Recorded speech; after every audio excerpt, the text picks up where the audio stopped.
Olá, muito boa noite a todos. É com muito gosto que estamos uma vez mais aqui na plataforma Zoom reunidos para mais um webinar da Escola de Pós-Graduação em Saúde e Gestão da ANF, da qual eu faço parte. Em primeiro lugar, quero agradecer bastante a vossa motivação por participar e investir o vosso precioso tempo em formação, mesmo depois de um longo dia de trabalho. É por isso que vos queremos agradecer, até porque hoje contamos com mais de 600 participantes inscritos. Muito obrigada a vocês que estão desse lado. De seguida, permitam-me então apresentar-me a mim. O meu nome é Patrícia Martins, sou farmacêutica, faço parte desta nossa, que também já é a vossa, escola da ANF.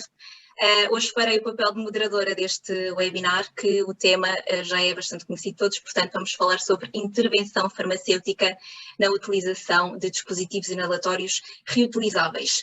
Não é novidade, este tema é sem dúvida muito relevante, leva muitas pessoas a procurar ajuda na farmácia e por isso hoje aproveitamos aqui a oportunidade para, em parceria com a indústria farmacêutica, o laboratório Boehringer, apresentarmos os últimos avanços na abordagem da DPOC, bem como a relevância da intervenção do farmacêutico e da restante equipa da farmácia no acompanhamento das pessoas que vivem com esta patologia. Para vos falar sobre este tema, convidámos a doutora Paula Pinto, pneumologista do Centro Hospitalar Lisboa Norte, e a doutora Silvia Up, farmacêutica, especialista em farmácia comunitária e formadora de longa data da escola. Deixem-me apenas relembrar-vos que, como já é habitual, tem à vossa disposição o botão do Q&A, a zona de perguntas e respostas em abaixo do vosso ecrã, onde podem ir deixando as vossas dúvidas, às quais vamos dar resposta no final desta sessão. Permitam-me assim, então, cumprimentar as nossas oradoras. Boa noite, doutora Paula. Boa noite, doutora Sílvia. Muito bem-vindas. Obrigada pela vossa presença.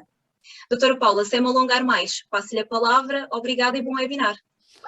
Boa noite. Antes de mais quero agradecer também à Boehringer e à escola, de facto, da ANF o convite e dizer que para mim é um gosto estar aqui porque, de facto, o doente está no centro e os profissionais têm que ajudar todos na gestão da doença.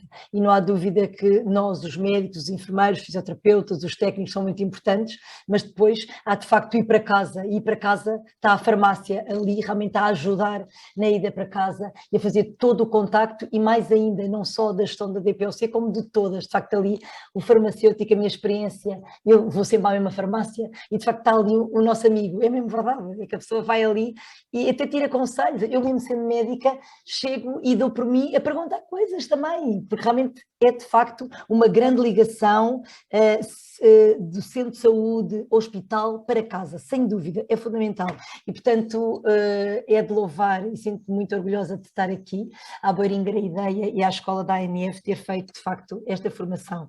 Quero cumprimentar a minha moderadora, a doutora Patrícia Martins e a minha colega, a doutora Sílvia e desejar portanto que seja um ótimo webinar para vocês e um cumprimento muito especial para vocês, nos custa muito no fim do dia, em que queríamos estar de facto com a nossa família, a descansar um bocadinho, ainda estamos aqui, mas esperemos, eu acho que vai ser bastante produtivo e que seja bastante, mas bastante interativo depois no fim com as perguntas. Então, vamos partilhar. Vamos aqui. Está a ver bem, não é?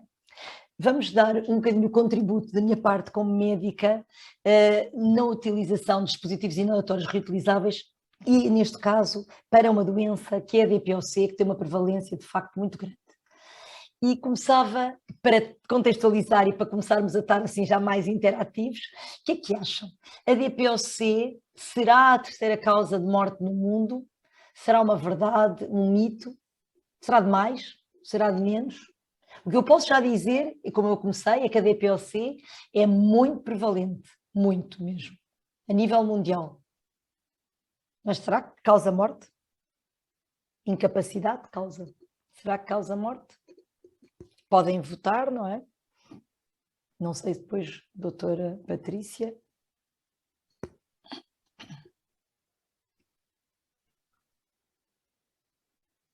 Estamos a começar muito bem. Muito bem. Já Aqui temos as respostas, doutora Paula. Portanto, podemos fechar, não é? Então, realmente, já começámos bem, agora estamos no início. A DPoC é, de facto, infelizmente, a terceira causa de morte no mundo. Está-se a tentar, de facto, reduzir para 2030, a nível mundial, em 30% as mortes. Vamos ver o que é que se consegue, queríamos mais, mas para já, infelizmente, é a terceira causa de morte no mundo.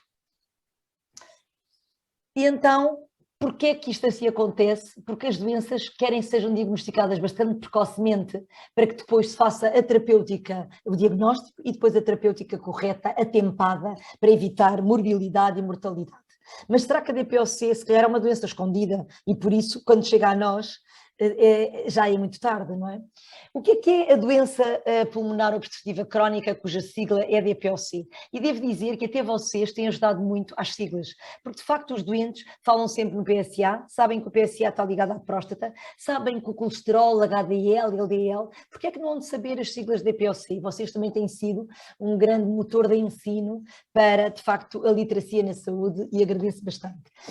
Na DPoC, nós sabemos que é uma doença comum, lá está, o comum tem uma prevalência alta e até, infelizmente, tem uma mortalidade de terceira causa mundial. Só que temos isto aqui, por isso temos que atuar. É evitável e tratável. Evitável porque, de facto, a principal causa é o tabaco e podemos atuar aí, vocês também nas farmácias atuam muito na promoção da pessoa não iniciar o tabaco. Isso já o iniciou para promover a cessação tabágica e ser tratável. Tratável porque realmente nós conseguimos que o doente esteja controlado, é uma doença crónica, tal como uma hipertensão, uma diabetes, vocês gerem tão bem, uma dislipidemia também nas farmácias, esta é mais uma para vocês, como é para nós, e portanto soubermos se o doente aderir à terapêutica, terá uma vida de muita qualidade de vida, reduzindo morbilidade e mortalidade. O que é que ela tem? Sintomas respiratórios persistentes, portanto é uma doença que é crónica, portanto não é tipo episódica, está sempre presente se não fizermos nada e com tendência progressiva. Porquê? Porque há uma obstrução, há uma limitação do débito aéreo e que se deve a anomalias das vias aéreas, portanto dos brônquios e também dos próprios alvéolos, muitas vezes está associado ao enfisema, portanto alveolar. E é causada porquê? Pela exposição a partículas más ou gases nocivos. Portanto, nós sabemos que a DPoC é uma doença progressiva, mas que, pior que ser progressiva, ainda, já não basta ser progressiva, ainda tem agudizações. E essas agudizações são dos sintomas respiratórios, é o que se chama de exacerbações ou agudizações. Nós queremos até que os doentes, para que percebam melhor o que é que isto é, que o doente pode ter e pode levar o doente ao hospital e até a uma unidade de cuidados intensivos, queremos que os doentes comecem a pensar em exacerbações como sendo ataques do pulmão. Da mesma forma que o infarto é um ataque do coração. É exatamente a mesma coisa. E ninguém quer ter um infarto do coração. Portanto, temos que educar o doente para que também não tenha um infarto do pulmão. E isso como é que conseguimos? Logo, primariamente, para que ele não fume e não esteja sujeito a poluição e a outros gases nocivos. O segundo é fazer o diagnóstico precoce e a terapêutica correta e atempada para que não aconteça isso.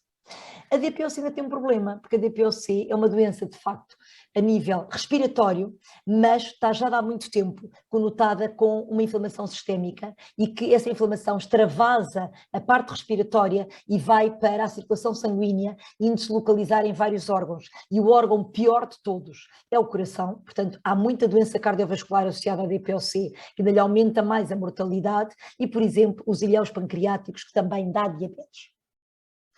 Aqui não há dúvida que na DPoC há vários fatores que são do próprio doente. Portanto, o doente já por si tem isso e os outros são ambientais. Na verdade, relacionados com o doente é o tabaco. O tabaco existe, mas só se o doente de facto for fumar é que vai ter problemas, não é? E portanto temos que promover que o doente não fume e que nem sequer fume passivamente, portanto evitar os ambientes em que haja o tabaco que ele não fume, mas realmente esteja a levar com o fumo dos outros. As comorbilidades, que a própria DPoC dá comorbilidades cardiovasculares, nomeadamente diabetes, osteoporose, e por outro lado, sabemos que o doente, se tiver comorbilidades, mais incapacitado está. Infecções respiratórias, portanto, se o doente se sujeitar mais, portanto, não fizer a terapêutica adequada de prevenção e, por outro lado, ainda tiver mais no tempo frio, mais sujeito a intempéries, mais, e se não tiver as vacinas, pior é para estar mais sujeito a infecções num pulmão que já está debilitado.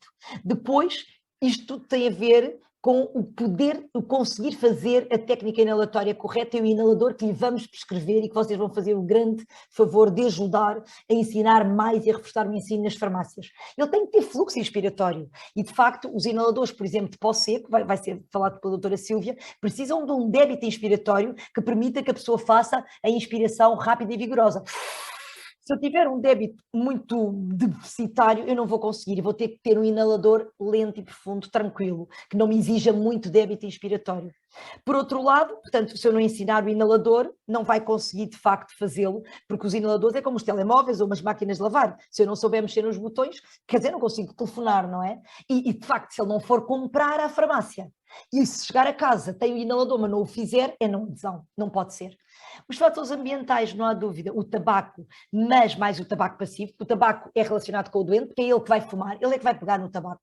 O tabaco passivo, ele está ao pé de uma pessoa que fuma, portanto temos que evitar isso, temos que evitar as intempéries e, portanto, a exposição a temperaturas extremas, quer muito frias, quer muito quentes. A poluição, temos que evitar também, a pessoa não vai por exemplo, para uma garagem com o monóxido de carbono todo, não é? E a própria exposição toda, portanto, de produtos, por exemplo, nos locais de trabalho. Aqui o impacto da DPOC, vejam que em Portugal a prevalência no estudo BOLD, que é um estudo internacional, é de 14% para os portugueses com mais de 40 anos. Mas sabem qual é o problema? Isto numa população nossa, de facto, só dá 800 mil doentes, impossível. Isto é um iceberg em que só estamos a ver a ponta, está muito subdiagnosticada e vamos saber porquê no slide a seguir. Porque realmente vemos que em 2016 só estão referenciados como tendo DPOC 131.500 mais ou menos utentes nos centros de saúde. É impossível termos estes doentes só, há mais, e há mais ainda do que os 800 mil.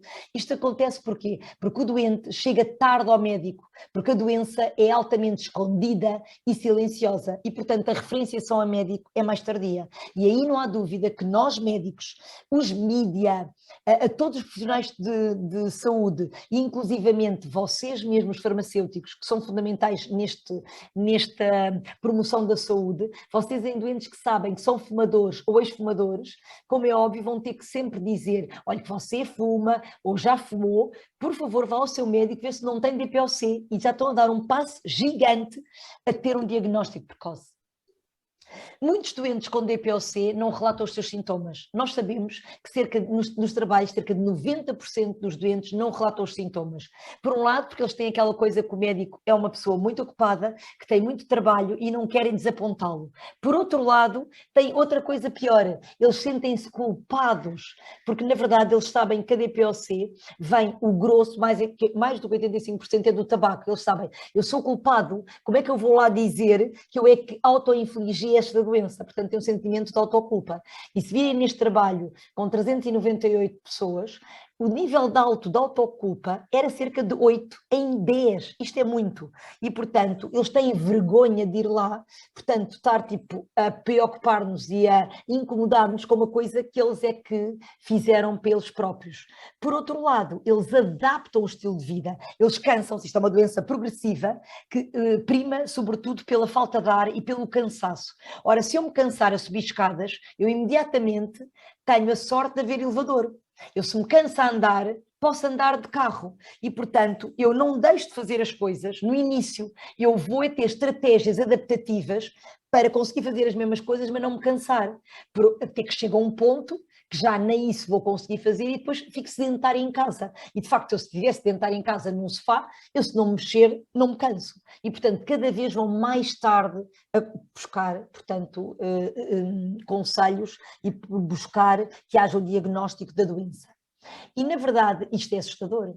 Quando nós sabemos que a DPOC, há 4 estadios da DPOC, desde o 1, que é o mais ligeiro, 2 moderado, 3 grave e 4 muito grave, vejam bem que no diagnóstico, quando eles nos chegam ao médico e fazem espirometria, que vocês também têm muito contacto com a espirometria, há farmácias que também têm espirometrias, a espirometria é o gold standard que exige mesmo, portanto o diagnóstico exige uma espirometria para ter a certeza que é DPOC. E na verdade, quando nós vamos ver, em 50%, metade dos doentes já tinham doença moderada. Isto é gravíssimo.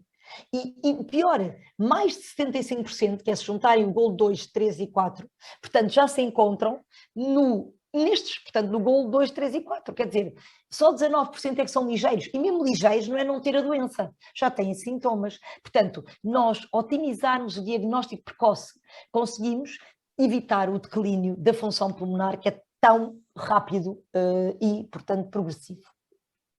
E, portanto, quando temos um doente com DPOC, o que é que nós temos? Temos resultados que temos que trabalhar. Por um lado, temos que evitar declínio da função respiratória, temos que retirar os sintomas, para o doente poder ter tolerância ao exercício. Se eu estiver cansado, eu não vou andar.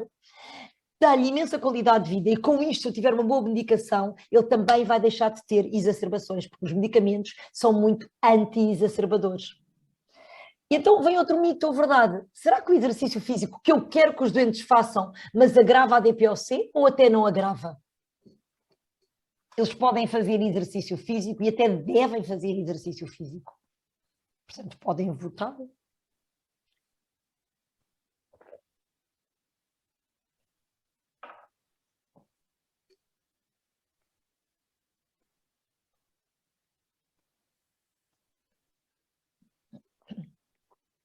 Já devemos estar. Agrava, pronto, a verdade, portanto é um mito. A verdade, eu queria que dissessem todos que portanto, mas pronto, alguns ainda dizem que é verdade, mas mito, 92% já é bom.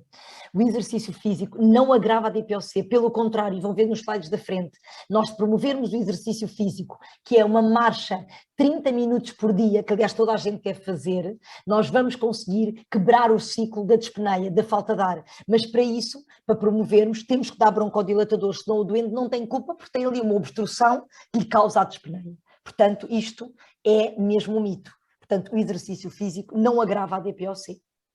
É o que temos aqui. Ora, o doente tem DPOC, tem falta de ar, não anda, tem, o que é que tem? Perda da condição física, tem descondicionamento. Se temos descondicionamento, nós quando não vamos ao ginásio, temos dificuldade cada vez mais de fazer mais exercício. Portanto, nós ficamos com uma capacidade de exercício físico reduzida, mais ficamos no sofá e, portanto, quando queremos voltar a andar, mais falta de ar tem. Portanto, isto vai levar a uma incapacidade e uma morte precoce. Por outro lado, sabemos que a atividade física é um forte preditivo da mortalidade. Os doentes devem ser incentivados a aumentar a atividade física. E num trabalho, durante 4 anos, quando os doentes se mantiveram ativos, daquele grupo de doentes ninguém morreu, quando eles eram sedentários, 9% morreu, e quando estavam mesmo muito, muito inativos, e alguns mesmo, tipo, quase acamados, 31% morreu. Portanto, há que promover mesmo os doentes a andarem, a fazerem exercício físico. O que é que o tratamento diz? Temos que fazer tratamento, primeiro, de não farmacológico. Há que promover a cessação tabágica, há que fazer com que os doentes façam exercício físico. Se hoje não conseguem andar 30 minutos, hoje andam 5, amanhã andam 10 e depois por aí adiante, até que depois até querem andar mais que 30 minutos. Para além de toda a parte da promoção, da parte lúdica e de motivação, de estar com as pessoas, antidepressivo, de apanhar sol, que é tudo a promoção do bem-estar físico e mental. A reabilitação pulmonar nos doentes mais dispneicos, promover as pessoas que têm obesidade, a perda, porque isso é para todos, a perda de peso para todas as pessoas, estilo de vida saudáveis e atuar muito na parte psicológica, que vocês também dão uma ajuda enorme, porque realmente quem está dispneico não faz exercício físico e está obrigatoriamente deprimido, ou com uma condição, pelo menos, de humor depressivo. Podemos tirar isto dando medicação, ajudando, mas dando medicação porque temos, é um sacrilégio, costumo eu dizer, que se nós temos medicamentos e não os damos, não é? A terapêutica farmacológica, a vacinação obrigatória, a antigripal, a antipneumocócica, portanto, contra o pneumococos, quer a 13-valente, quer a 23, a cessação tabágica, que é fármacos para isso, e a terapêutica instituída para a DPOC farmacológica, de acordo com as recomendações GOLD. Com isso nós conseguimos o quê? Reduzir sintomas, portanto ele deixa de ter dispneia, deixa de ter cansaço, consegue ter melhor tolerância ao exercício físico e globalmente melhora o estado de saúde. Com isso o que é que conseguimos? Reduzir o risco de quê? Da progressão da doença com o declínio da função pulmonar, conseguimos que não tenha exacerbações, porque cada exacerbação que a pessoa tem é como um infarto, ele não volta a ser o mesmo, e pode inclusivamente ter uma hospitalização tão grave que vá aos cuidados intensivos e possa morrer. Portanto, estamos a reduzir a mortalidade. Nós queremos uma medicina preventiva, não uma que já está atrás do prejuízo. No tratamento, podemos ver que no GOLD, e que vocês, é super fácil falar para farmacêuticos, sabem bem os grupos, como o GOLD a DPOC é eminentemente uma doença de obstrução das vias aéreas, nós temos que dilatar os brônquios. E para dilatar, vejam para os grupos todos, para se vocês não vos interessa nada a classificação ABCD, pronto, saber que há esta classificação e que é de acordo com os sintomas e com as exacerbações e nós classificamos, portanto, mas pronto, isto não tem realmente interesse estarmos a perder tempo com isto. A verdade é que sabem uma coisa, isto é que é certo, é que há medicamentos que são altamente eficazes e esses medicamentos estão no grupo dos broncodilatadores e que 2 broncodilatadores é melhor que 1. Porquê? Porque se tiver eu costumo dizer que é como um colega nosso, que é o Celli, que diz, eu dou 1 para a minha sogra e dou 2 para a minha mãe. É aquela coisa sempre da rivalidade de mães-sogras. Eu quero o melhor para o meu doente. E o melhor para o meu doente é dar, portanto, para a mãe e para a sogra, queremos o melhor, dar 2 broncodilatadores.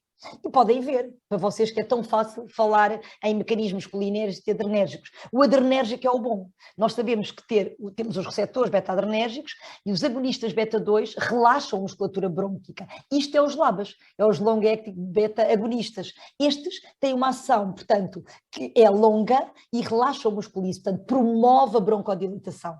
O colinérgico, nós sabemos que o tónus colinérgico é péssimo, nós sabemos que a acetilcolina aumenta a resistência das vias aéreas e, portanto, nós temos que dar um anticolinérgico, que são os LAMAs. E então o que é que eles fazem? Ligam-se aos receptores muscarínicos e bloqueiam estes efeitos broncoconstritores. Portanto, nós temos um promove a broncodilatação, o outro, o que é que faz? Inibe a broncoconstrição. Temos aqui as duas coisas, é tipo um shampoo e um amaciador, quer dizer, conseguimos ter uma ação que se complementam pelos dois. Com isso, há já trabalhos que mostram que é a melhoria da função pulmonar, reduzem a insuflação, portanto a pessoa não se cansa, nem quando está em repouso, nem quando faz o exercício físico. Portanto, o que é que faz? Melhora a tolerância ao exercício físico. E, portanto, nós sabemos, por exemplo, que os broncodilatadores, temos, por exemplo, o primeiro de todos, que foi o tiotrópio, ele é quase um fármaco reabilitador, portanto, ele faz quase tanto como uma reabilitação. Portanto, imagine uma pessoa que está a fazer exercício físico, reabilitação, e ainda um tiotrópio, ainda se juntar o olodantrol, quer dizer que ainda se juntam e tem um complemento maior. Portanto, aqui outro, o doente pode parar a medicação quando se sente melhor? Mito ou verdade? Já está melhor?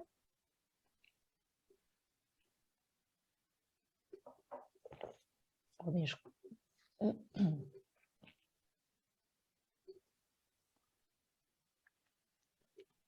Votar.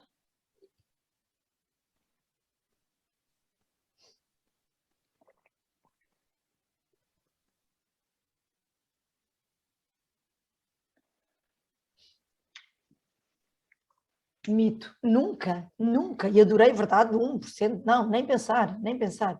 Isto porque quem está bem não se pode parar. É assim, qual é o perigo? Então uma pessoa teve um infarto, está bem agora, sente-se muito bem, e vai-lhe tirar para quê? Para ter outro infarto, e aqui é a mesma coisa, para ter uma exacerbação, não se pode. Isso aí é negligência até, portanto tem que se promover, que as pessoas têm que continuar sempre. E outra coisa muito importante, nunca na vida se pode dizer, portanto, aos doentes, que está bem, pronto, como você agora está melhor da falta de ar, pode, pronto, quando estiver pior é que pode fazer, ou se calhar pode pôr um dia sim, outro dia não, ou por exemplo, estou-me a lembrar agora que estamos a falar destes em especial do tiotrópio e do olodantrol, que são 2 inalações, pode fazer uma. Não, porque quando há um medicamento para a hipertensão, que estamos a evitar um infarto ou um AVC, ninguém toma hoje amanhã não toma, ou vamos lá poupar, não, é sempre, todos os dias, para prevenir a dispneia, a falta de ar e as exacerbações, para dizer que o grosso dos doentes, o grande sintoma é a dispneia, que é altamente incapacitante, exacerbações também, mas sabemos que na pedra basilar temos sempre o LABA e o LAMA. E, na verdade, isto é o que o Gold nos diz, quem está bem não se pode escalar, nunca se pode escalar. E, mais importante que tudo, temos que, muitas vezes, trocar de moléculas, se virmos que o doente compra a medicação, que adere à medicação tomando-a e que sabe bem fazer a técnica inalatória, tudo bem. Se não souber fazer, temos que trocar fármacos e trocar devices. E só quando está tudo bem é que vamos considerar outras causas para a dispneia. Aqui, o grosso é a broncodilatação. Algumas vezes, nas exacerbações, há que juntar a broncodilatação, não é retirá-la, há que juntar também os corticoides inalados. Agora, os corticoides inalados sozinhos, nem pensar nunca. Os corticoides inalados, portanto, têm efeitos colaterais sistémicos que já sabemos: pneumonia, surgir a diabetes ou agravá-la, fraturas, osteoporose, tuberculose, atrofia cutânea.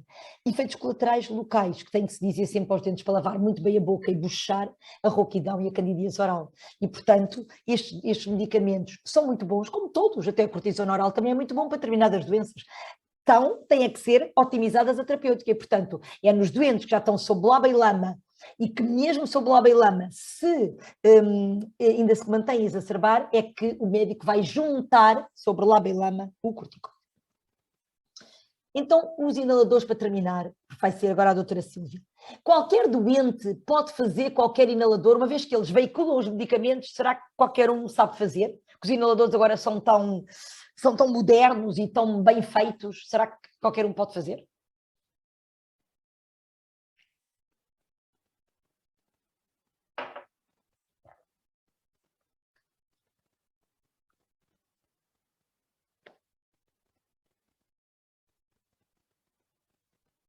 Claro que não, é um mito, claro que não. Nós cada vez mais estamos ao encontro de uma medicina personalizada, portanto, nem pensar, porque há características que não permitem que assim seja. Agora, vamos dizer, porquê que eu não tomo um comprimido? Toda a gente adora um comprimido, não é? E então, se fosse um xarope, mais ainda, não é? E então, porquê que nós vamos usar a inalação? A inalação, estamos a falar de via aérea. Via aérea, nós conseguimos o quê? Logo no momento, ela se vai pela via inalada, tem logo início de ação rápido, logo. Por outro lado, vai logo dar altas concentrações do fármaco no sítio que queremos. Como é no sítio que queremos, vamos ter muito menos efeitos secundários, vai menos para a corrente sanguínea. E por outro lado, à conta disso, como estamos a dar no sítio certo, ele não passa a barreira sistémica e, portanto, podemos ter doses muito menores e, portanto, efeitos secundários mínimos ou quase ausentes, não há efeitos secundários. Aqui para dizer que realmente há que promover, já o Gold diz, promovam a adesão, e a adesão começa na farmácia, é preciso comprar. E nós na PEM, na receita, conseguimos ver na plataforma se comprou ou não. Há preciso que incentivar, e vocês são fundamentais, peças fundamentais, é preciso comprar, fazer e fazer corretamente, que a doutora Silva vai mostrar isso, para esta e para todas. E, portanto, porque pode haver a necessidade de ter que alterar, de facto, moléculas ou devices. Para escolher o inalador é fundamental, porquê? Porque grande parte dos doentes não aderem ao tratamento. Pode chegar até 93%. Porquê? As técnicas inalatórias podem ser muito difíceis e eles têm muita dificuldade em fazê-las. Reparem que pode ir até 36% pessoas que não sabem fazer a técnica inalatória. E os erros no uso do inalador não é, por exemplo, se eu não souber fazer uma pecinha qualquer de uma cadeira, a cadeira fica torta, mas não tem problema nenhum. O não saber usar o inalador é um erro crítico em determinados passos que a doutora Silva vai dizer, está associado em vários trabalhos, e depois tem aqui as referências, a aumento de exacerbações graves que podem culminar os intensivos e a pessoa morrer. E, portanto, nós temos que considerar que o doente tem que ter um fluxo inspiratório correto para aquele determinado inalador. Tem que saber fazer a técnica inalatória correta, e tem que se promover a adesão, porque sabe fazer a técnica, mas depois de deixar na mesinha de cabeceira não adianta, não é? Tem que ter destreza e, portanto, sabê-lo fazer, e cognição, portanto, temos que saber se o doente consegue ou se temos um cuidador, não é? E a preferência do doente, não é? E depois o próprio doente tem que ter uma engenharia biomédica lá dentro, e de facto posso dizer que o Respimat ganhou de facto o prémio do inalador que é mais próximo de facto do inalador ideal, se é que nada é ideal na vida, este de facto ganhou muito pelas deposições muito altas com doses mais baixas e por outro lado com necessidades mínimas de débito inspiratório, que a pessoa de facto praticamente mesmo aqueles doentes neuromusculares que eu tenho e que não conseguem fazer um débito inspiratório lento e profundo, portanto é aquele mais fácil de fazer, chega lá pelas características do aerossol que ele promove. Porquê? Pouca resistência do dispositivo, o tamanho das partículas, quanto mais pequeninas, mais chega ao pulmão, porque as grandes fica tudo na boca, e a própria duração do aerossol e velocidade, se tivermos uma velocidade muito lenta, e portanto a nuvem demora muito tempo, vai até ao pulmão com o tempo e não fica ali na boca, não é? E nós vemos que, de facto, o Respimat é o que tem o débito inspiratório mais pequenino de todos. E, portanto, conseguimos que, com débitos muito mais baixos que os de dispositivos de pó, portanto, de pó seco, porque a geração dele da aerossol é independente da taxa de fluxo aéreo. Portanto, nós não precisamos de um grande débito para que realmente o fluxo vá e vá devagarinho, que é o que nós queremos, lentamente, até ao pulmão e não fique na boca. Isso temos aqui. Com cintigrafias nós conseguimos ver as características, de facto, da deposição que ele tem. E vejam nos pulmões, a deposição de um Respimat, que é cerca de 52%, não há mais nenhum que tenha este nível de deposição. Isso faz o quê? Faz que se consiga com menos dose. Porquê? Porque eu preciso de menos dose, porque ele deposita-se mais. O Turboela, por exemplo, é 29%. E, por exemplo, se temos o MDI, então é mínimo. Então, se não tivermos câmara expansora, é nível de 9. Fica tudo na boca. Se repararem, olha onde é que está. Na orofaringe é que ela está. Está tudo na boca. Aqui ainda está um bom bocado na boca. E vejam, na boca, que eu não quero nada da boca. A boca é uma coisa de passagem. Eu quero que ele imediatamente vá para o pulmão. E, na de verdade, o Respimat, temos 52% no pulmão e na orofaringe é apenas 19%. Portanto, é um inalador de nuvem suave que, de facto, prima por isto. Consegue-se realmente só com uma respiração lenta e profunda, portanto não precisa de grande débito, não é? E conseguimos partículas pequeninas, que são mínimas, que vão para o pulmão, para o sítio onde se quer, que os grandes pedregulhos ficam de facto à entrada, não é?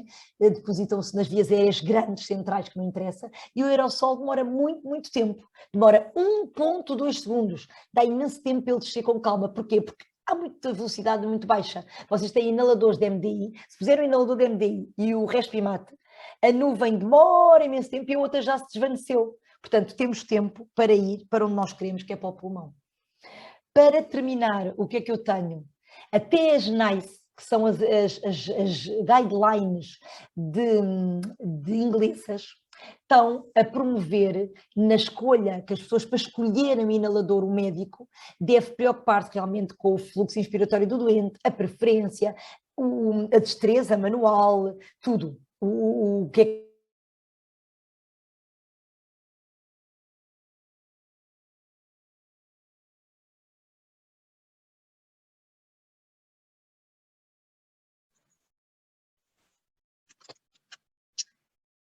Parece aqui que a nossa oradora perdeu aqui a ligação. Doutora Silvia, podemos aproveitar, se calhar, enquanto a doutora Paula não se liga novamente, para olhar aqui para uma das questões até que estão aqui a ser colocadas, que é se acha que as farmácias deviam ter disponível o exame de espirometria como um serviço comum. Portanto, podemos aqui aproveitar aqui o relato também da nossa oradora enquanto farmacêutica também para dar aqui a resposta ao nosso público. Só pedi para ligar o microfone. Peço desculpa, tinha desligado para não causar interferência. Desde já, antes de responder à questão, e uma vez que ainda não me apresentei, o meu obrigado à escola e à Boehringer pelo convite. Um grande obrigado a todas as pessoas presentes. E realmente essa questão da espirometria acho que é uma questão que deve ser ponderada pelas farmácias. Eu acho que cada vez mais nós temos capacidade de ter cada vez mais métodos e exames de diagnóstico das patologias. Uma coisa que me orgulho é que nós, enquanto farmacêuticos, podemos não ver só aquilo que está à frente ou aquilo que o doente nos diz, mas devemos ter a capacidade de olhar mais para o lado e de tentar perceber como é que o podemos ajudar de outra forma. E essa questão que a doutora Paula referiu, de realmente haver uma grande percentagem de pessoas com DPOC sem o diagnóstico feito, é muito importante, era uma questão que eu iria abordar também, porque quantas são as pessoas que nos entram pela farmácia com a procura de, principalmente, expectorantes, e que eu ouço muitas vezes, uma das questões colocadas é sempre se a pessoa tem alguma patologia respiratória, e normalmente respondem sempre que não.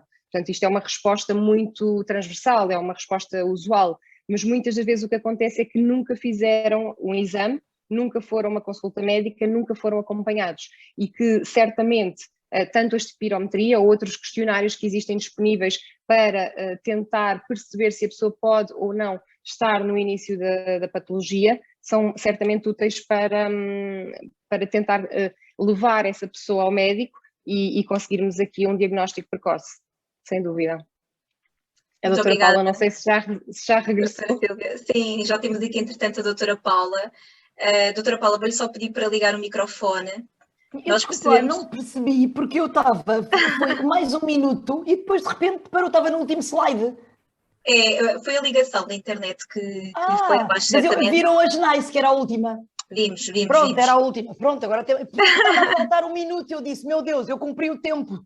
Mas pronto, era a última. Obrigada. Doutora Paula, obrigada. quer voltar a partilhar para terminar? É só mesmo terminar, sim. Sim, o último slide. Era o último slide, que é só dizer uma coisa do Covid, que de facto... Espera, só tirar...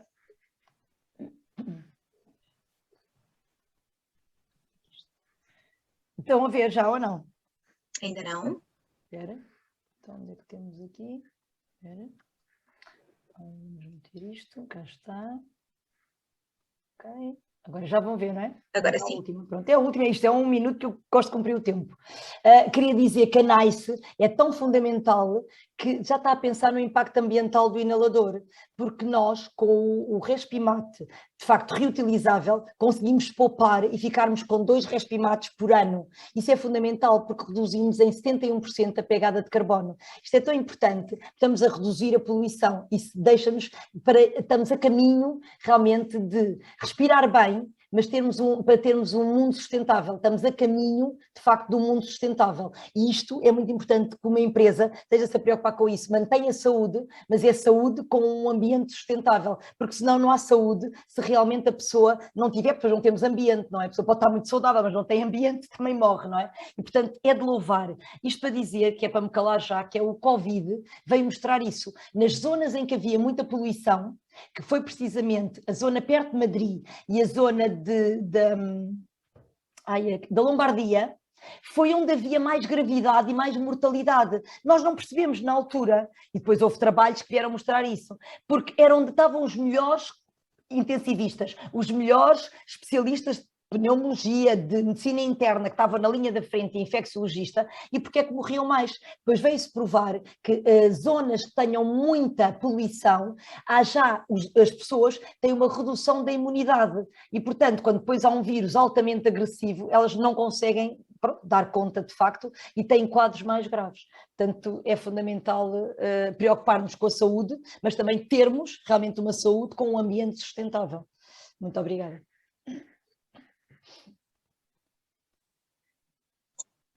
Doutora Paula, muito obrigada pela excelente exposição, por todos os esclarecimentos que nos fez e muito obrigada também pelas primeiras palavras que direcionou às farmácias.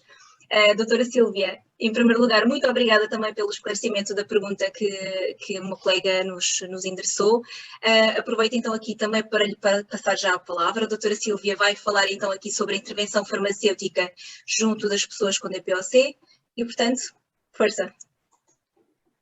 Ok, então, já depois de me ter apresentado, gostava só de dizer e de agradecer aqui à doutora Paula, porque foi uma formação e uma conversa muito importante para os farmacêuticos. Eu acho que foi mesmo motivador e eu gostei imenso de ouvi-la falar.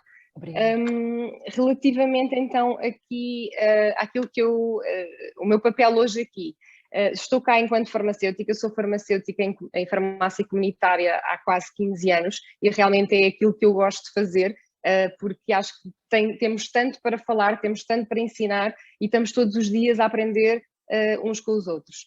Hoje vamos falar da intervenção farmacêutica na utilização dos dispositivos inalatórios. É um tema extremamente importante, principalmente nesta patologia e nesta área. Vamos iniciar falando de alguns aspectos gerais dos dispositivos e, posteriormente, qual o papel do farmacêutico, quer na primeira dispensa, quer nas dispensas seguintes. Vamos ver aqui quais é que vão ser as diferenças. Mais à frente, aspectos a terem atenção, não só comuns a todos os inaladores, mas também aspectos que os diferenciam uns dos outros. E vamos ver essas 3 classes. Relativamente à via inalatória, a doutora Paula já referiu, eu não me vou alongar aqui com esta questão, já todos sabemos que é a via de eleição para todos estes fármacos, para estas patologias. No entanto, ela pode ser uma via de eleição e pode ser uma via excelente, mas realmente é muito importante que nós consigamos garantir a adesão à terapêutica e também muito importante que a pessoa faça então a técnica de inalação de forma correta para conseguirmos realmente tirar todo o proveito desta via inalatória. Também já foi um pouco referido, portanto, existe uma elevada prevalência de erros no manuseamento destes dispositivos e aqui aquilo que eu gostava de transmitir é que estes erros não são apenas pelo utilizador final, ou seja, temos realmente erros causados pelo utilizador, mas infelizmente temos também aqui erros de manuseamento que se verificam nos profissionais de saúde. E a magnitude ainda é, portanto, bastante larga. O meu papel aqui hoje será um pouco tentar desmistificar aqui algumas questões. Porquê? Porque no meu ponto de vista, eu penso que esta percentagem tão elevada de erros pode-se dever aqui ao facto de cada vez mais terem surgido novos dispositivos portanto, que vêm para o mercado. São dispositivos que cada um tem as suas características, são diferentes uns dos outros. Possivelmente os profissionais de saúde não se sentem tão confortáveis na explicação e quando a pessoa não se sente confortável acaba sempre por não passar a informação. Portanto, não sentimos confortável, então não vou falar para não errar. E acaba por haver essa falta de comunicação e essa falta de esclarecimento para o utilizador final. Em primeiro lugar, antes de irmos aqui falar na técnica inalatória, irei aqui abordar apenas as principais classes de dispositivos que nós temos, que são apenas 3 classes, e algumas diferenças que surgem entre elas, algumas vantagens e desvantagens. Portanto, temos apenas os inaladores pressurizados doseáveis, os chamados PMDIs, que têm a vantagem de libertar uma dose fixa de fármaco. No entanto, são aqueles que exigem mesmo uma boa coordenação mão-pulmão, ou seja, tem que haver uma técnica muito correta e a técnica de pulverização tem que ser em simultâneo à inspiração, o que é algo que é um pouco limitador destes dispositivos e que nem sempre é fácil de conseguir. Temos também como opção a utilização da câmara expansora, que pode ser útil, quer seja ela prescrita pelo médico ou se formos nós que realmente chegamos à conclusão que a pessoa não está a conseguir fazer esta coordenação de forma eficaz, podemos sempre aconselhar esta utilização. Depois, também tem como desvantagem aqui o facto de conter propelentes que acabam por prejudicar aqui o ambiente.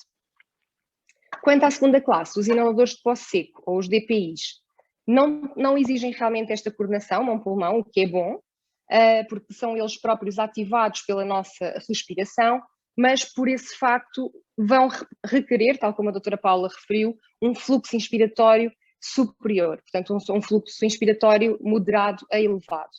E, portanto, está limitado, não pode ser recomendado a toda a população. Não usam propelentes, mas têm também como desvantagem haver o maior risco de contaminação e alteração do fármaco. Na terceira classe temos os inaladores de nuvem suave, os SNIs, que são realmente os dispositivos mais recentes e aperfeiçoados e tal como normalmente acontece numa evolução, se são aperfeiçoados, vão permitir realmente aqui uma maior deposição pulmonar. Eu não sei se todos tinham noção, a doutora Paula referiu isso, eu também iria referir, mas acho que ficou bastante explícito no quadro dela, que existe uma grande diferença de deposição pulmonar consoante os vários dispositivos. Portanto, nós temos uma deposição pulmonar baixíssima em alguns PMDIs, depois temos melhoria com as câmaras expansoras ou já com os de nova geração, os de pó seco, ali uma situação intermédia, e depois temos aqui realmente estes inaladores de nuvens suave que conseguem uma deposição muito superior na ordem dos 50%. Estes inaladores não dependem do fluxo respiratório, nem da coordenação mão-pulmão, são reutilizáveis e não usam propelentes, ou seja, não é só o facto de não usar propelentes, é principalmente o facto de serem reutilizáveis que os tornam aqui nesta questão mesmo únicos até o momento. Algumas desvantagens, o facto de haver a necessidade de preparação inicial do dispositivo, que nesse caso estamos cá nós para ajudar, e já iremos ver mais à frente. E outra desvantagem, por enquanto, é aqui a disponibilidade de fármacos que ainda é reduzida. Então, qual a nossa intervenção numa primeira dispensa?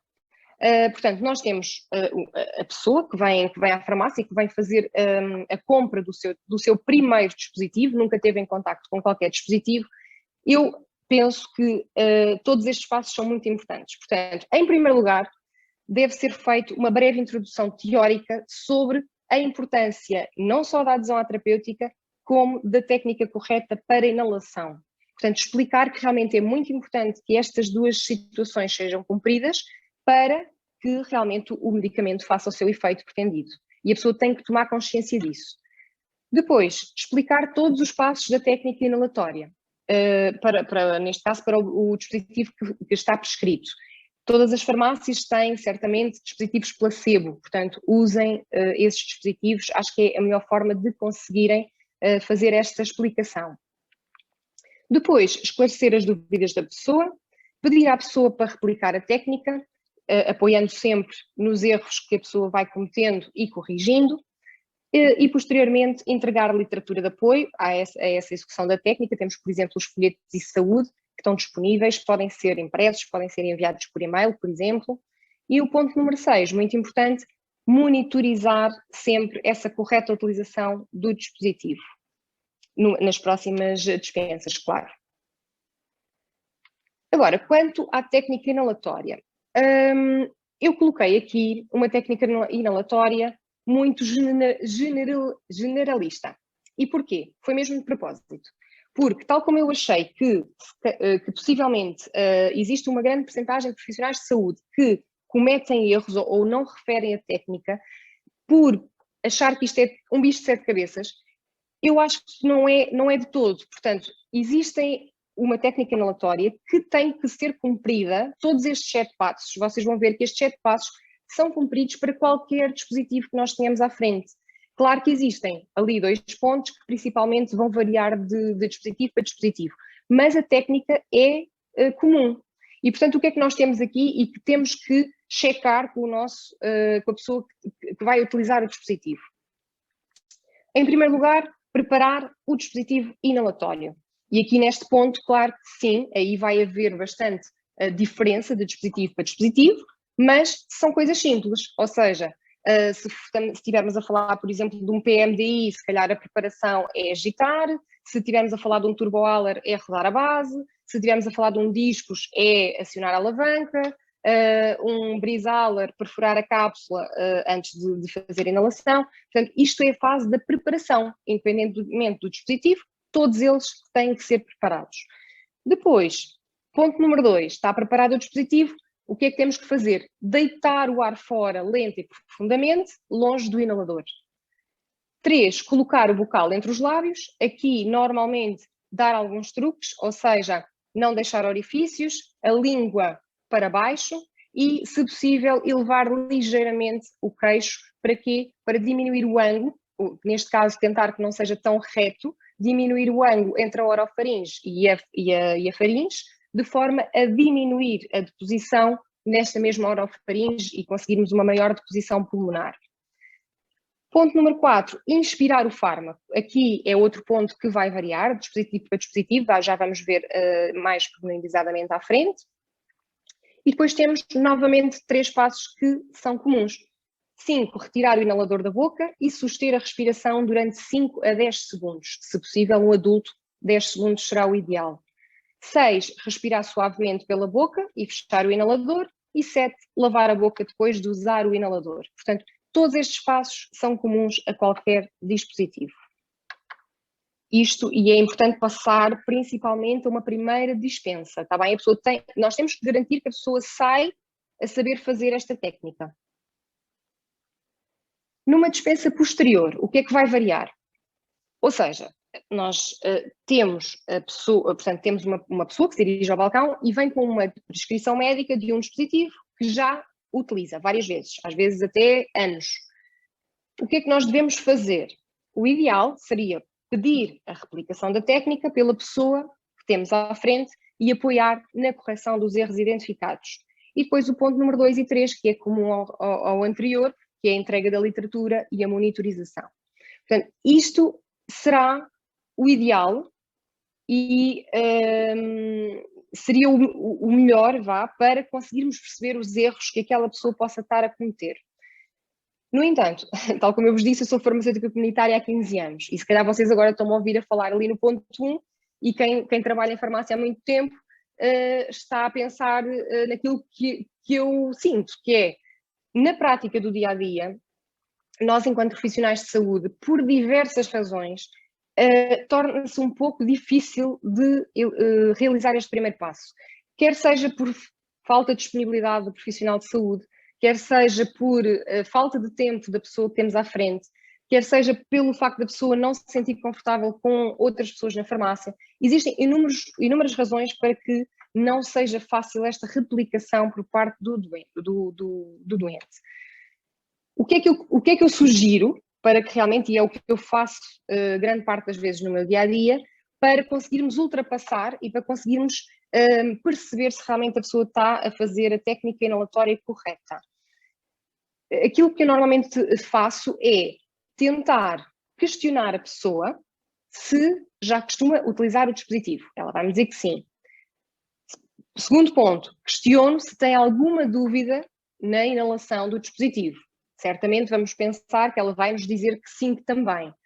Então, o que é que faço depois disto? Questionar acerca dos erros mais comuns nestes tipos de técnica inalatória ou de determinados inaladores em particular. Porque existem muitos erros que são comuns e transversais a muitas pessoas e que a pessoa, se não aprendeu a técnica correta de início, vai começar a fazê-la de forma errada dia após dia, ano após ano, sem se perceber que está a fazer a técnica errada, porque foi sempre assim que ela aprendeu e, portanto, na cabeça dela aquela é a técnica certa. Então, o que é que nós podemos questionar? Várias coisas. Portanto, dentro dos erros mais frequentes, nós podemos questionar, por exemplo, então, mas diga-me, no final de fazer a técnica, você sustém a respiração durante 10 segundos? Ou vamos supor, estou aqui a ver que vai fazer 2 pulverizações. É a dose terapêutica, são 2 pulverizações. Faz uma pausa de 1 minuto entre as pulverizações. Portanto, é pegar em alguns erros mais frequentes e tentar perceber, não só verbalmente, mas pela postura da pessoa, se realmente ela está a ir ao nosso encontro. Ou seja, nós conseguimos perceber perfeitamente se aquilo está para ela a fazer sentido. Porque se não é uma técnica que ela usa habitualmente, ela vai mostrar algum desconforto e vai tentar perceber melhor o que é que afinal está a fazer de errado. E, portanto, é nesta altura que a pessoa, muitas das vezes, mostra disponibilidade para realmente pedir-nos ajuda e irmos, possivelmente, para um gabinete, fazê-la repetir a técnica e tentar ajudá-la a fazer uma técnica futura correta do início ao fim. Portanto, para além dos erros que já aqui referi, temos vários. Não ajustar a postura corporal antes da inalação, não deitar o ar fora antes da inalação, tá bem? É um erro muito frequente. Não inspirar corretamente a dose, aqui a apneia já tinha referido, o não respeitar o intervalo, não lavar a boca após a inalação ou não fazer uma limpeza adequada dos dispositivos inalatórios. Portanto, tudo isto são erros frequentes e que nós podemos pegar neles para questionar aqui e saber se a técnica está a ser feita corretamente. Agora, aqui também um momento de partilha entre vocês, para não estar sempre a ser eu aqui a falar, e também vou-vos lançar aqui uma poll, uma questão que diz, relativamente à técnica de inalação dos PMDIs, o que devemos referir à pessoa? Ter cuidado ao manusear o inalador e não o agitar antes da inalação? Pode usar uma câmara expansora apesar de aumentar o efeito cold-frion? Inspirar lenta e profundamente através do inalador e ao mesmo tempo pressionar o inalador para libertar a dose? Ou deve repetir o processo para completar o ciclo de inalação? Peço que respondam, por favor.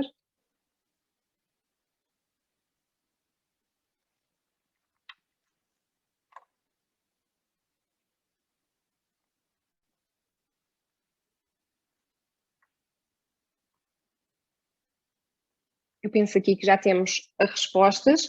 Portanto, temos aqui a maioria na resposta certa. Ok.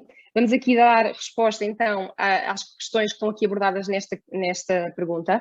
Realmente, a correta é inspirar lenta e profundamente através do inalador e, ao mesmo tempo, pressionar o inalador para libertar uma dose. Ou seja, é realmente aquele passo que é o mais difícil de todos, que é a coordenação mão-pulmão. Já sabemos que devemos agitar sempre antes de usar. Aqui, o efeito cold free on, não sei se todos vocês sabem o que é, mas é realmente uma desvantagem destes PMDIs, porque é o efeito causado pelo propelente frio, quando em contacto com a orofaringe, que faz com que haja ali um bloqueio, uma travagem na inspiração e, portanto, vai aumentar a deposição na orofaringe em vez de o fármaco conseguir atingir o pulmão, que é o órgão-alvo. Quanto aos erros mais frequentes destes dispositivos, não agitar antes de usar o dispositivo na posição errada, também acontece, não conseguir a coordenação mão-pulmão, inspiração rápida da dose, portanto estes PMDIs têm que ser feito uma inspiração lenta e profunda, e a utilização de dispositivos vazios, que por exemplo no caso dos da nova geração isto já não se verifica porque já têm os contadores de doses. E mais aqui uma questão, portanto polo número 2, que refere relativamente aos inaladores de pó seco, é necessário um débito inspiratório considerável, são os que possuem menos risco de contaminação, são simples de usar, estando recomendados para crianças acima dos 2 anos de idade, ou uma das desvantagens é o uso de propelentes.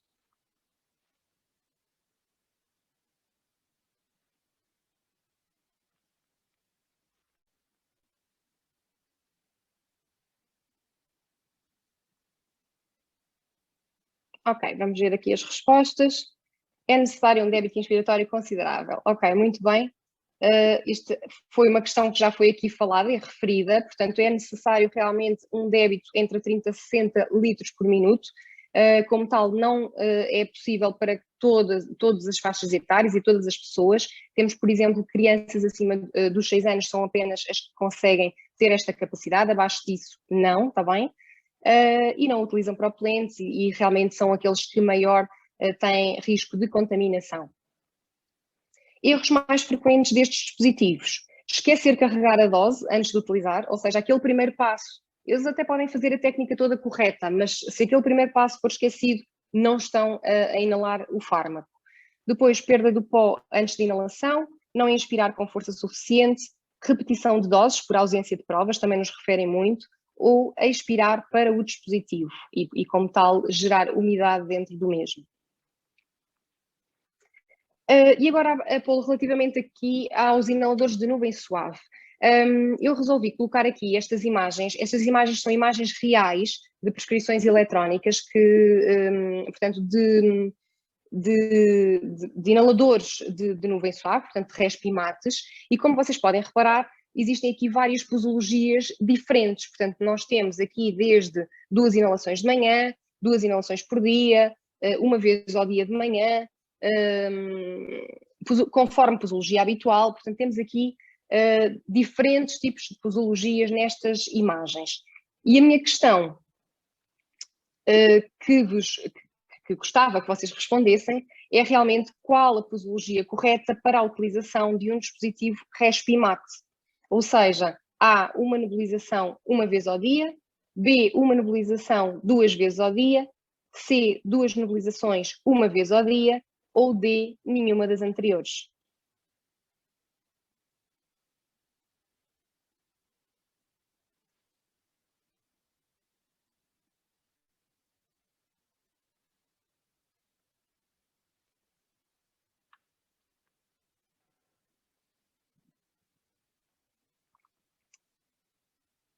Se calhar já podemos fechar aqui a questão.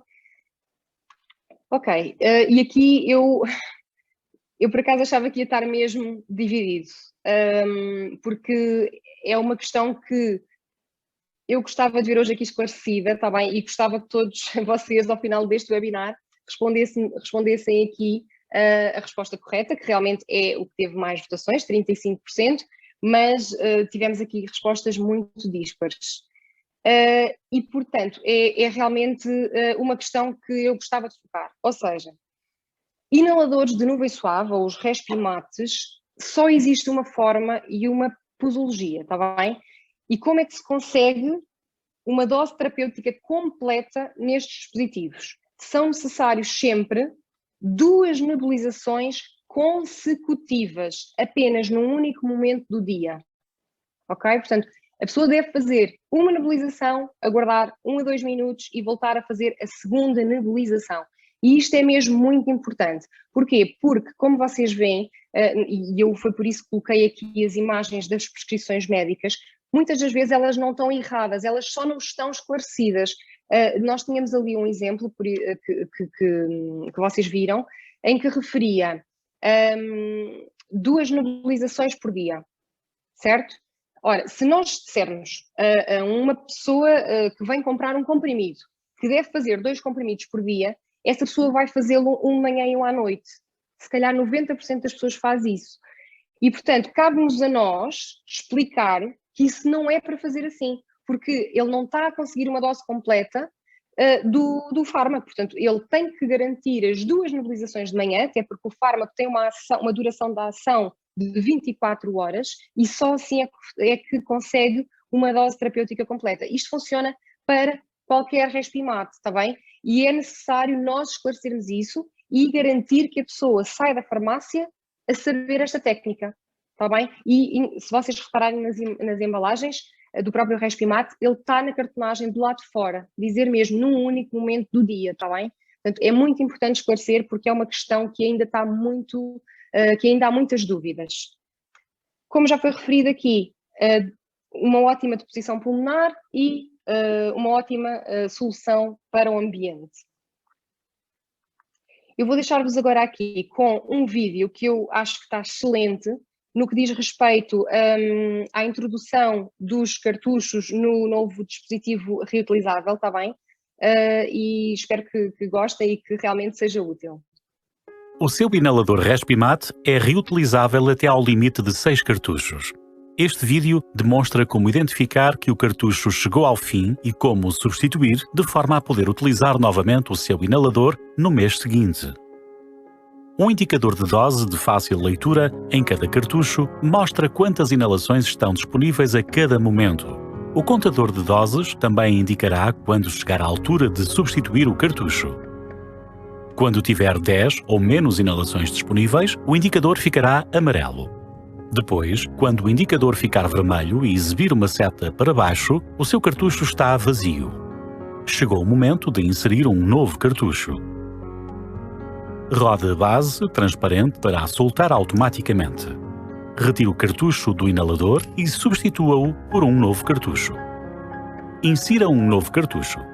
Coloque a extremidade mais fina do cartucho no interior do inalador, apoie o inalador numa superfície firme e pressione firmemente até ouvir um clique.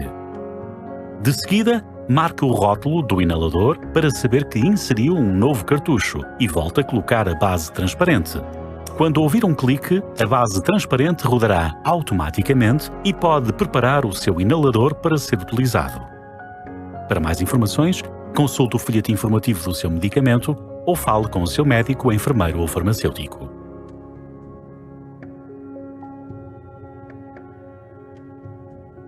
Espero que tenham gostado. Não sei se já tinham tido acesso a um vídeo semelhante ou até ao próprio dispositivo placebo, mas acho que está bastante esclarecedor. O seu... Quanto a outras informações relativamente a este Respimat reutilizável e que é importante sermos nós a passar à pessoa que temos à frente e ao utilizador.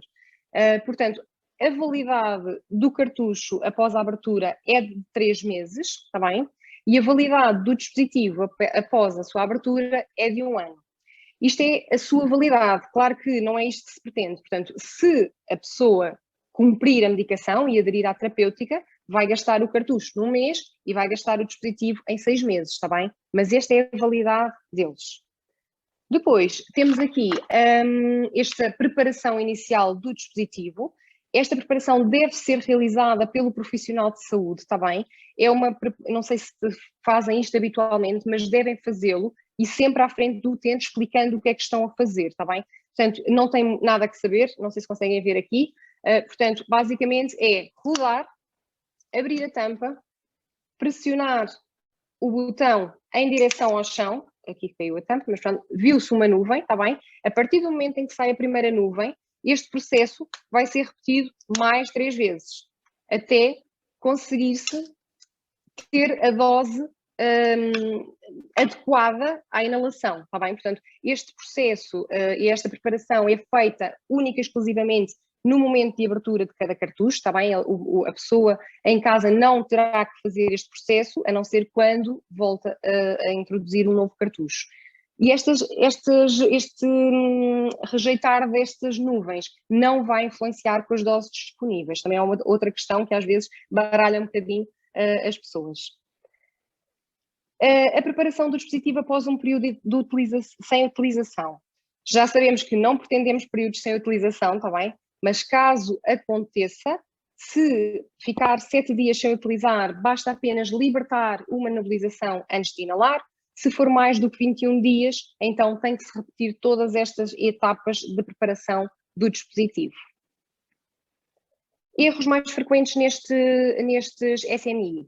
Temos não desperdiçar então as primeiras doses até ajuste da nuvem, inspirar rapidamente o fármaco, é outro erro, portanto já sabemos que aqui temos que ter uma inspiração lenta e profunda, fazer apenas uma inalação não atingindo a dose terapêutica, não vai acontecer depois disto, vão ter que ser sempre 2 inalações, e outro erro é fazê-las então em 2 momentos do dia, já sabemos que não, que é apenas num único momento diário.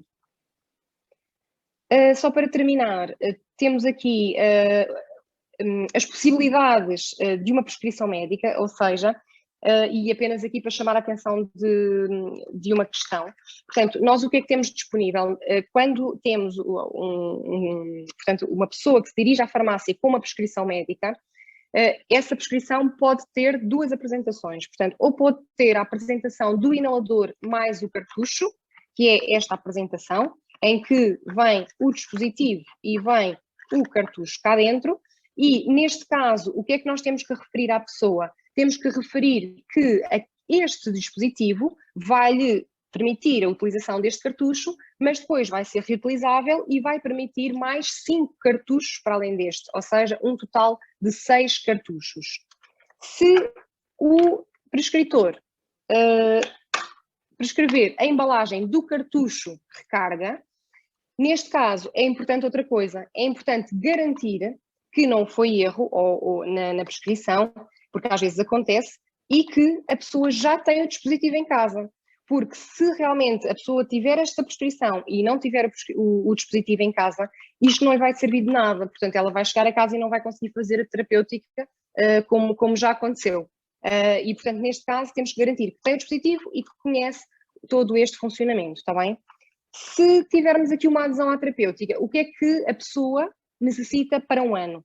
Vai necessitar de 2 embalagens destas e 10 embalagens destas, está bem? Portanto, é isto que é necessário para a terapêutica anual. Eu termino por aqui a minha apresentação. Eu espero que tenham gostado, pelo menos tentei tornar isto um pouco mais prático e aquilo que se passa no dia-a-dia da farmácia. Gostava que realmente todos nós tivéssemos um papel mais ativo aqui no controle destas pessoas utilizadoras de dispositivos. Ter um papel muito importante na garantia da adesão à terapêutica. Nesta garantia, quero só ressalvar como é que nós conseguimos saber também se a pessoa está a aderir ou não. Desconfiem quando vos trazem uma prescrição médica com 4 e 5 inaladores que supostamente são para fazer de manutenção e a prescrição, por exemplo, está quase a caducar. Aconteceu-me isso já várias vezes e é uma questão muito importante porque significa que a pessoa não está a adquirir a sua medicação e, portanto, está a utilizar, por simplesmente, a medicação da SOS e não é nada disso que se pretende, como a doutora Paula já referiu e muito bem. Depois, garantir este ensinamento e monitorização da técnica, muito importante, e terminando, dizer que realmente nós devíamos ter a capacidade de conseguirmos identificar mais pessoas com DPOC e que não sejam diagnosticadas, para conseguir este encaminhamento médico e para conseguir que essas pessoas consigam um maior controle da doença e uma melhor qualidade de vida. E pronto, deixo aqui a minha apresentação. Eu não sei se a doutora Paula quer acrescentar algo mais. Olha, muito obrigada, também gostei muito. E de facto é disto que nasce os bons doentes, de facto, e os doentes educados e com boa literacia e que de facto ajudam muito. Eu se calhar aproveitava essas palavras da adesão, que nós temos para responder a uma pergunta que prometi responder agora no final, aliás mais do que uma, mas vou começar por esta, relativamente à adesão. Nós temos que promover a adesão e a adesão correta, que é a adesão da terapêutica de manutenção, não essa do SOS. Que SOS esse é mais fácil, que é aquela pessoa que não é nada, vai ali e faz o SOS.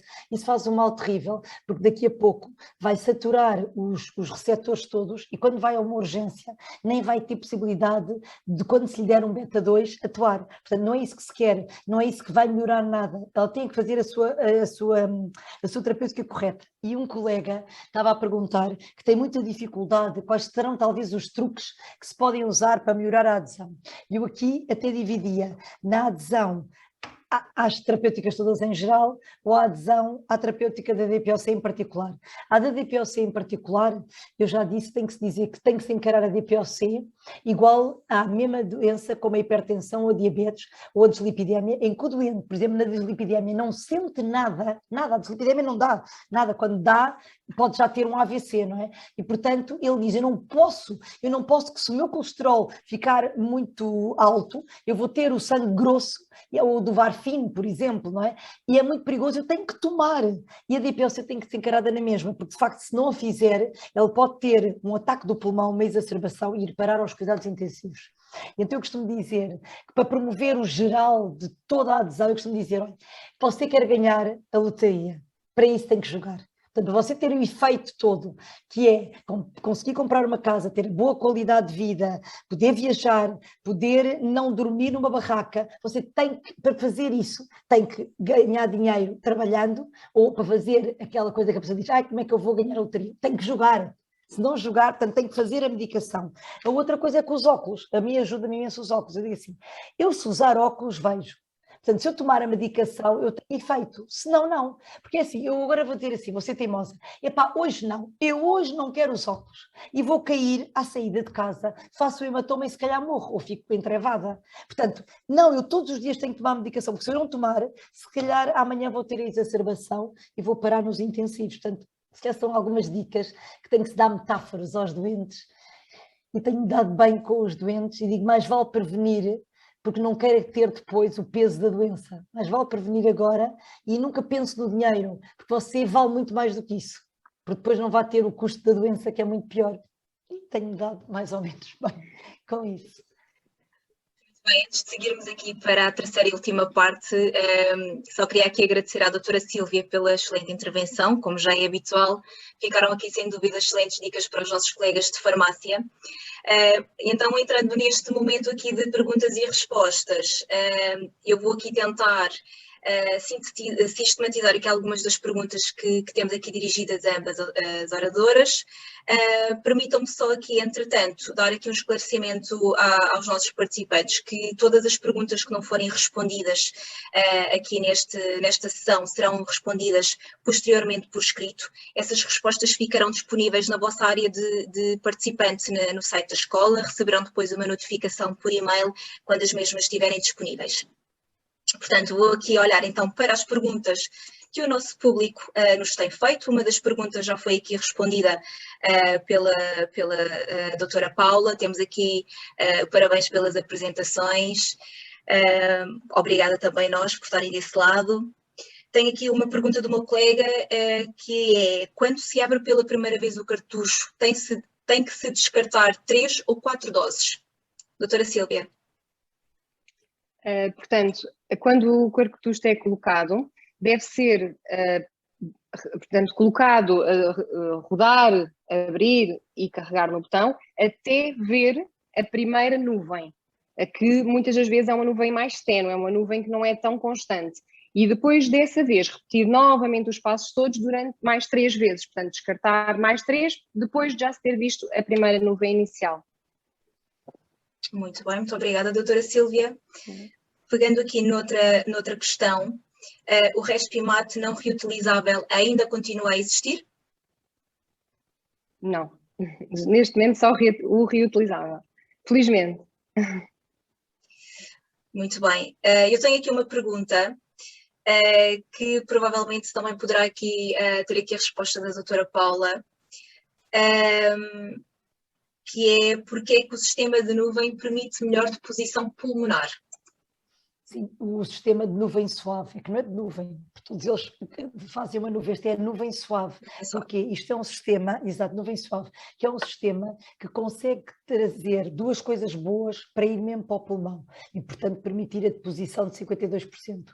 Uma é que as partículas são muito pequeninas, quanto mais pequeninas nessa nuvem suave. Por outro lado, a nuvem dura muito tempo, e dura muito tempo porquê? Porque a velocidade é muito, muito pequenina, portanto, ele não é como no inalador MDI, em que se carrega e ele desvanece logo. Portanto, o Respimat, como mostrou muito bem a doutora Sílvia, demora imenso tempo. Porquê? Porque a duração é muito longa, é mais que 1,2 segundos, e porque a velocidade é pequenina das partículas e, portanto, tem tempo, mesmo que a pessoa não faça, tem que fazer uma inalação lenta e profunda, mas às vezes lá está, os neuromusculares, nem esses conseguem, põe-se na boca, aciona-se, e aquilo tem tempo para ir devagarinho, e, portanto, permite maior deposição.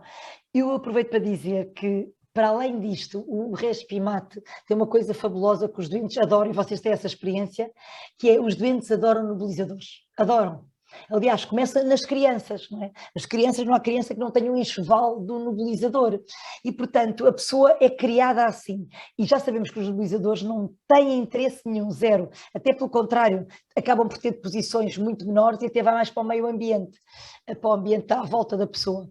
E então, isto ser uma nebulização, mas só ter o bom da nebulização, as pessoas gostam também. O doente fica muito agradado com isso também. Muito obrigada pelo esclarecimento, doutora Paula. Entretanto, surgiu-nos aqui mais uma questão. No caso das pessoas com DPOC, qual o tipo de dispositivo que lhes é mais vantajoso para inalação? No caso da DPOC, nós temos uma grande vantagem, por exemplo, com o Respimat, porque é assim, na DPOC tem que se ver a deferir o débito inspiratório da pessoa, e na realidade a pessoa às vezes começa muito bem, mas depois não acaba tão bem, porque nós vamos envelhecendo, o nosso sistema respiratório vai envelhecendo e ainda por cima vai envelhecendo com obstrução brônquica e cada vez vamos ter um débito inspiratório mais difícil e se no início nós conseguimos às vezes os inaladores de pó seco, mais tarde não vamos conseguir e então acabamos por realmente, se tivermos um inalador que tenha um dispositivo como por exemplo o Respimat, podemos começar quando é no início, por exemplo nos Goldás, que podem ficar por exemplo só com lama, como é o caso por exemplo do tiotrópio, depois sabemos quando a pessoa se for agravar mais e precisar por exemplo do lama e do laba, consegue já ter num dispositivo que não precise de grande débito inspiratório. Por exemplo, este é um exemplo de um dispositivo que nos pode acompanhar desde o início da doença até formas evolutivas mais graves, porque não precisa de grande débito inspiratório com bons fármacos de lama e de laba. Muito obrigada, doutora Paula. Chegou-nos, entretanto, aqui uma pergunta direcionada à doutora Sílvia. No dia-a-dia da farmácia surgem muitas vezes pessoas a solicitar o Vitilam. Queria questionar a doutora Sílvia qual a postura que devemos ter ou o que devemos fazer nessa situação. Doutora Sílvia. Okay. Pergunta difícil, mas que eu compreendo perfeitamente porque acontece diariamente. O que é que eu posso dizer sobre isso? Então, esse medicamento é um medicamento que eu acho que não vou responder se a pessoa deve ou não deve vender, porque eu acho que isso faz parte da prática de cada farmácia devido ao medicamento que é. Sabemos que é um medicamento sujeito à receita médica, sabemos que é um medicamento de alívio numa situação de crise e não me cabe a mim dizer se devem ou não vendê-lo. Acho que devem de ponderar a situação. O que é que eu acho que deve, nós, enquanto farmacêuticos, fazer, ou pelo menos questionar várias situações, que é qual o motivo da solicitação, e tentar perceber se a utilização está a ser apenas pontual, se está ou não a ser ultrapassada às tais 2, 3 vezes por semana ou acompanhada de outra sintomatologia, como tosses, os catarros matinais ou dificuldade em dormir ou outro tipo de sintomas, e também tentar perceber se a pessoa está a fazer outro tipo de medicação de manutenção. Porque o que acontece muitas das vezes, e eu acho que isto é mesmo a prática do dia-a-dia da farmácia, e foi uma pergunta mesmo muito direcionada para o que se passa, é que quando nos solicitam esse medicamento, grande parte das pessoas não está para ouvir a nossa resposta, e isto é mesmo verídico. No entanto, ainda existe uma percentagem que tem mesmo desconhecimento, e portanto, quando nós explicamos que não é assim tão normal, como eles dizem, eu sou asmática, eu sofro de DPOC, eu sofro de efizema, é normalíssimo eu precisar deste medicamento, não é normalíssimo precisar deste medicamento. E quando nós passamos essa informação para eles, e eles percebem que realmente devem de ser acompanhados, devem de fazer uma terapêutica de manutenção para não precisar daquele tipo de medicação e ter uma melhor qualidade de vida, eles muitas das vezes agradecem. Tive várias situações assim já, e acho que é isso que nos traz depois aqui também um bocadinho ânimo à nossa profissão, porque nem todas as pessoas reagem dessa forma. E acho que esta deve ser a nossa abordagem. Em primeiro lugar, perceber se está a fazer a terapêutica de manutenção. Em segundo lugar, perceber se está a fazer essa terapêutica de forma correta. E aí sim acho que é fundamental perceber se realmente existe algum erro na técnica que possa estar a comprometer o fármaco, a absorção do fármaco. Neste caso a inalação e a chegada ao pulmão.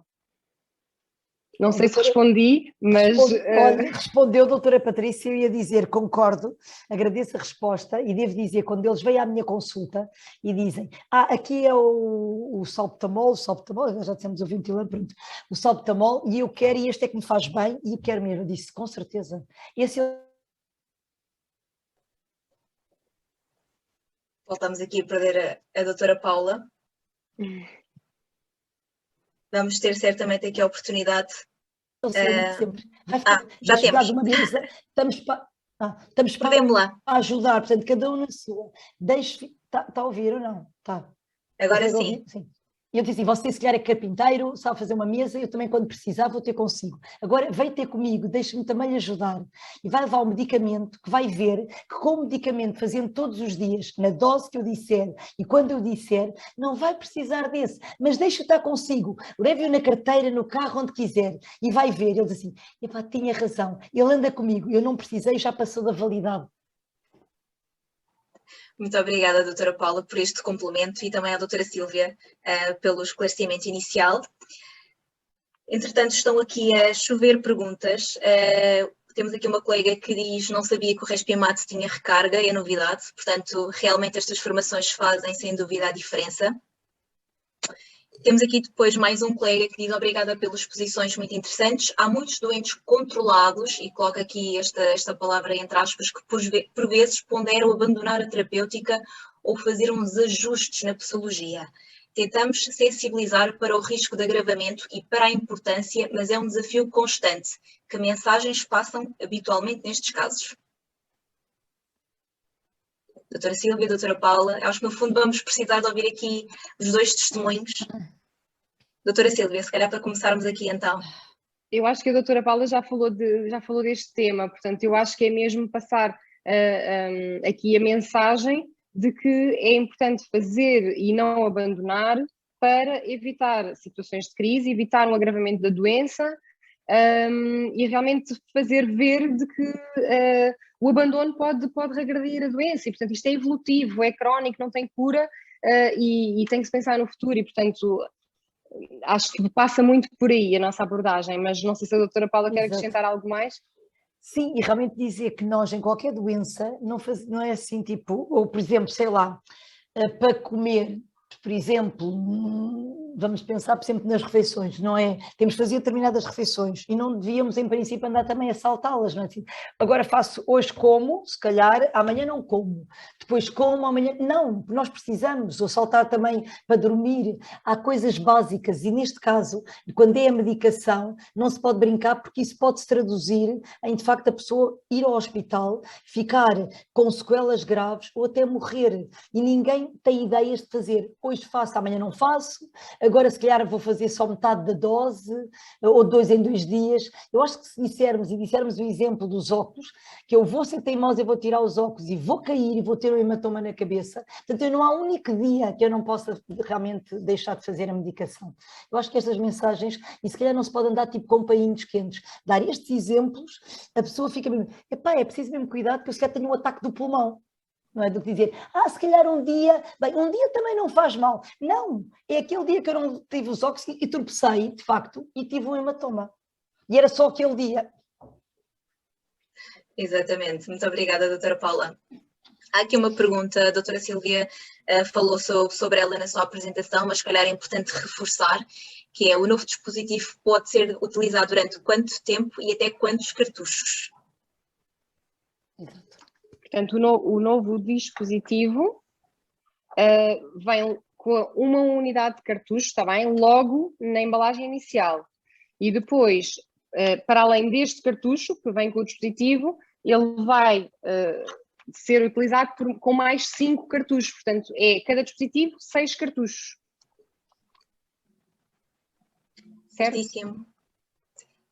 Para mim ficou claro. Acredito que para o nosso público também. Bem, entretanto... E não esquecer, Patrícia, desculpa, e não esquecer que foi referido, acho que foi bem referido no vídeo, mas não esquecer de anotarem, a partir do momento em que coloca o primeiro cartucho, fazer um certo em cada uma destas bolinhas, está bem?